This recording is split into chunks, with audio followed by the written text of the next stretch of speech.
сіздікі жалқаулық болмау керек, әлсіздік болмау керек, қолымнан келмейді деген сөзді айтпау керек. Бұл сіздің қолыңыздан бәрі келеді. Адамды солай жаратқан. Қолыңыздан көп нәрсе келеді. Бірақ бізді жаңа бір белгілі бір дипломға оқыған кезде адам болды, соған қарай өзің шегелеп тастағансың болды. Ана дипломмен жұмыстан шығып қалсаң, отырасың келесі сол тура сондай. Сен басқа нәрседе қолыңнан келеді ғой. Кім айтты сенің ризығыңда сол дипломда тұр деп? Ол тек қана осы дүниенің бір құралдары ғой, болды ғой.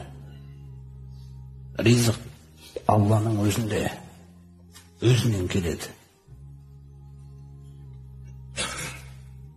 Тіпті Пайғамбарымыз саллаллаху алейхи ва саллям айтады: "Иннар ризқа ла ятлубул абда кама ятлубухул мауту."